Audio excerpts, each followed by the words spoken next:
The test is in 4 parts: Part 1, Part 2, Part 3, and Part 4. Now look at Part 1.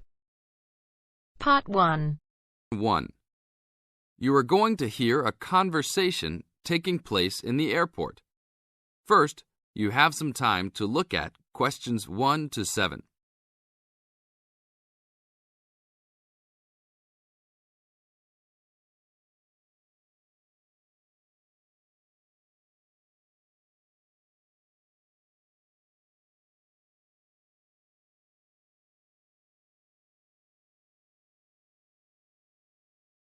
Now listen to the tape and answer the questions. Good afternoon. Welcome to Northwest Airlines. How can I help you today? I'd like to check in for the 2 o'clock flight to Nairobi. Okay. Oh, that flight has been moved back to 2:45. Nothing major, just a weather delay that the plane experienced in Casablanca. May I have your name, please? Sure. It's Jim Harkness. Is that Harkness with 2 S's? Yep. And that's Jim with 1 M. Got it. Oh, I see you're connecting from Beijing. You sure are getting around. Yeah. I'm the director of the Worldwide Fund for Nature in Beijing. I'm going to Nairobi for a conference on conservation planning. Fascinating. Will you have any luggage to check in? Yes. 1 bag, 1 carry-on, and 1 laptop. Fine. Put the bag on the scale, please. We are going to fill out customs forms before departure. Can I ask about the contents of your check-in bag? Sure. It's clothing, personal effects, some gifts, and a few books. Thanks. What seating would you prefer, aisle or window? I'd like a window seat, 3 rows back from those large TV screens if possible. Let me see here. We have 1 4 rows back. Is that okay? Yeah, I just hate being right in front of those screens. Then I have to watch every dumb movie that comes on.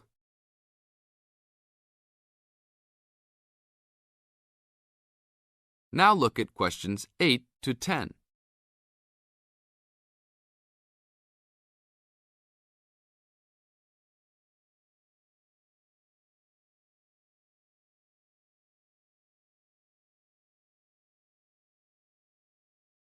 As the talk continues, answer questions 8 to 10. I understand. Is that your carry-on? Yes, I bought it in India last year. It sure is a nice bag. Unfortunately, I think it's too big for the overhead storage compartment. Maximum dimensions for carry-on baggage is 16 inches wide by 10 inches high by 21 inches long. Oh, well, it's okay with width and length, but it's 12 inches high. Are you sure that it won't fit? I've squeezed it in before. No, I'm sorry. You'll have to check it in with an agent prior to boarding. All right, it's no big deal. One final thing. Do you have any DVDs that you purchased in China? Yes, I have my own music CDs. Okay, that's fine. We're not allowed to transport DVDs. We're working on controlling copyright regulations imposed by WTO. Sure, I understand. Is that everything? Yes, it is. You have a wonderful flight now. Thank you. That is the end of Part 1.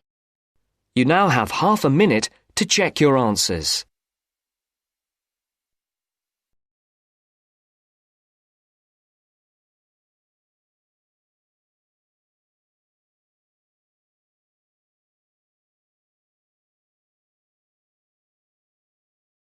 Now turns to Part 2. Part 2. You will hear a talk by a tour guide. First, you will have some time to look at questions 11 to 17.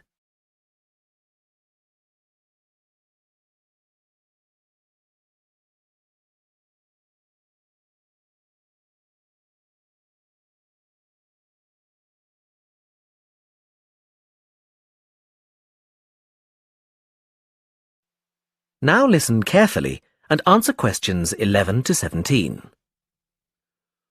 Welcome to San Fernando City Tours. I'm Mark, your tour guide. We have a lot to see in 3 hours, so make sure you're comfortable. We'll be traveling into the historical district first, and then into the town center. After that, it's out to the harbor, and we'll finish up at the lighthouse, just past the harbor. That will take us up to midday, and after that, you're free to do what you want. At the lighthouse, you'll have a chance to visit the tea room and take photographs of the magnificent coastline. Now, as we have only 3 hours, we won't be able to take you around the shopping district, but we think you'd prefer to look around the shops there in your own time anyway. San Fernando has some well-known tourist attractions, the lighthouse, for example, and the National Library. However, the little-known military museum is not to be missed. Be sure to visit before you leave. Now, there's a lot to do in San Fernando. Indeed, there really is something for everyone. For those who love the water, I can recommend a trip on the Seafarer, one of the most famous boats on the San Fernando River. It does an evening trip with a 3-course meal included. It's great fun for everyone, but especially for young people in their teens or 20s. After 9, there's a disco on the boat, and it gets really lively. Then there's a climbing wall near the town center. It's incredibly popular, with a large wall for expert climbers and a smaller wall for novices. There's a junior wall and a creche, so it's a great day out for those of you with kids. And if you like walking, there's some great walking tours. The City Sights tour is highly recommended, as is the walking tour by the coast. But that one's only for the fit, not really suitable for children or the elderly. For more mature people, or those less able to get around, I would suggest a tour around the vineyards. It can be done in the luxury of a coach, and it's a wonderful way to explore the region's wines. Before you hear the rest of the talk, you have some time to look at questions 18 to 20.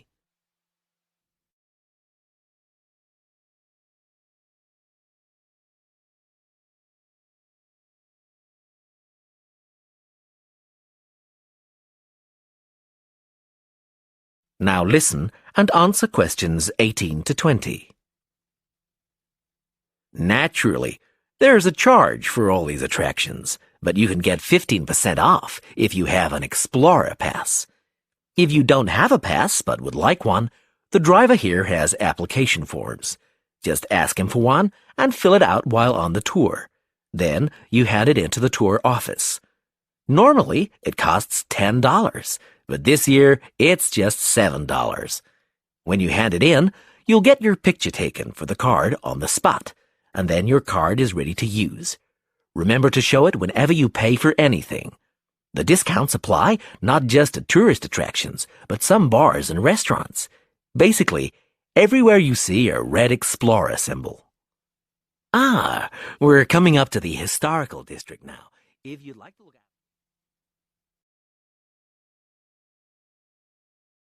That is the end of part 2. You now have half a minute to check your answers. You now have half a minute to check your answers.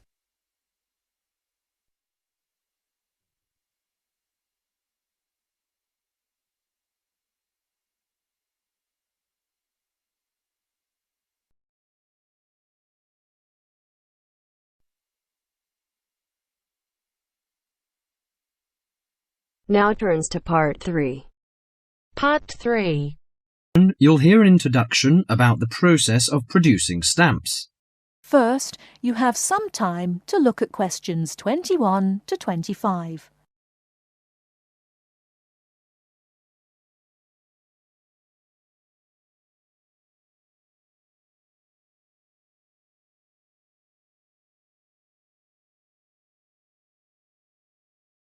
Now, listen carefully and answer questions 21 to 25. Hello, and welcome to this week's edition of Tell Me More, the programme where you ask the questions and we provide the answers. And we've had a wide variety of questions from you this week. And the subject we've picked for you this week, in response to your many letters, is the production of postage stamps. And as usual, we've been doing our homework on the subject. So, Who designs the postage stamps that we stick on our letters? Well, in Australia, the design of postage is in the hands of Australia Post. In Britain, it's the Royal Mail that looks after stamps, and it seems that both countries have a similar approach to the production process. We discovered, to our surprise, that it can take up to 2 years to produce a new postage stamp. Why is that, I hear you ask? Surprisingly, it can't be all that difficult to design a stamp. In fact, it isn't, but it seems it's a lengthy business. Firstly, they have to choose the subjects, and this is done with the help of market research. Members of the general public, including families, are surveyed to find out what sorts of things they would like to see on their stamps. They are given a list of possible topics and asked to rank them. A list is then presented to the advisory committee, which meets about once a month. The committee is made up of outside designers, graphic artists, and stamp collectors. If the committee likes the list, it sends it up to the board of directors, which makes the final decision. Then they commission an artist. In Australia, artists are paid $1,500 for a stamp design and a further $800 if the committee actually decides to use the design.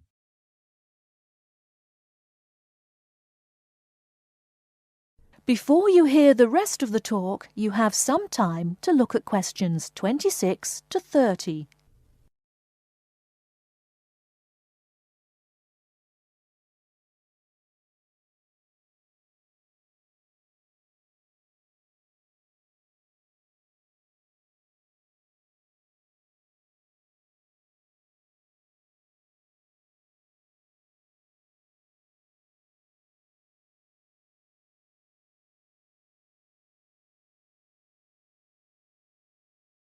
Now listen and answer questions 26 to 30. So there's a possibility that a stamp might be designed, but still never actually go into circulation. So what kind of topics are acceptable? Well, the most important thing is that they must be of national interest. And because a stamp needs to represent the country in some way, characters from books are popular, or you often find national animals and birds. So, of course, the kangaroo is a favourite in Australia. With the notable exception of members of the British royal family stamps, no living people ever appear on Australian or British stamps. Every year, the Royal Mail in Britain receives about 2,000 ideas for stamps, but very few of them are ever used. One favourite topic is kings and queens. For instance, King Henry VIII, famous for his 6 wives, has recently appeared on a British stamp together with a stamp featuring each of his wives. But despite the extensive research which is done before a stamp is produced, it seems it's hard to please everybody. And apparently all sorts of people write to the post office to say that they loved or hated a particular series. The stamp to cause the most concern ever in Australia was a picture of Father Christmas surfing at the beach. And when you consider that the practical function of a stamp is only as a receipt for postage, I think perhaps the importance accorded to stamps has got out of all proportion. Well, that's all for today. If there's a subject you want us to tell you more about, drop us a line at... That is the end of part 3. You now have half a minute to check your answers.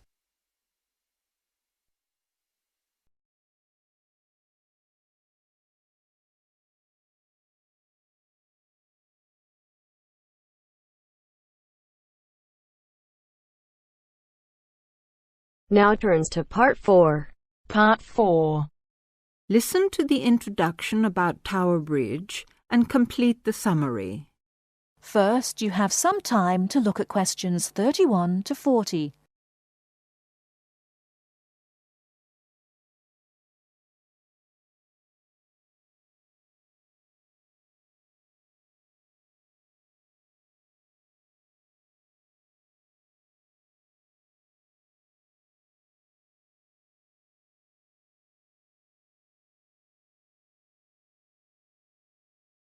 Now, listen carefully and answer questions 31 to 40.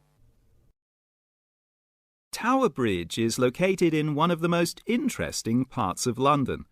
On either top of the tower, you can get a bird's-eye view of the wonderful scenery all round Tower Bridge. On its south side are many tall old buildings. On its north side stands the Tower of London itself. But Tower Bridge, the first bridge over the Thames, as you travel to London from the sea, is the most famous of them all. Although they look the same age, the tower is almost 1,000 years old, and Tower Bridge, which was built in the 1890s, is just over 100. Because of the tall ships up and down the Thames, it was proposed in 1850 that a bridge across the Thames near the tower was most necessary. However, the designers argued about the new bridge for about 30 years. They took so long because they had two big problems. One is that the new bridge must look like the old tower, and the other is that the bridge must not look like a modern bridge. They made it look like the old tower, so everyone was happy. Besides, the most surprising thing about Tower Bridge is that it opens in the middle, while big ships are going through to the Pool of London. If you're lucky enough to see the bridge with its two opening arms high in the air, you'll never forget it. The bridge took 8 years to build and cost £900,000, a lot of money in those days. But it was a wonderful success and became a famous tourist attraction in London on the day when the bridge was completed. 100 years ago, the Thames was once London's busiest traffic route, so that the bridge opened at least 12 times a day. Today, big ships don't go so far up the Thames. Tower Bridge opens perhaps only twice a week, but the same wonderful machinery is still in good condition. Green, yellow and red, the colourful wheels and engines look smart and new, not 100 years old. They still lift the two heavy opening arms, each 1,000 tons, leaving 70 metres for the ships to go through. And they still can open and close the bridge in 1.5 minutes. Things are changing greatly now at Tower Bridge.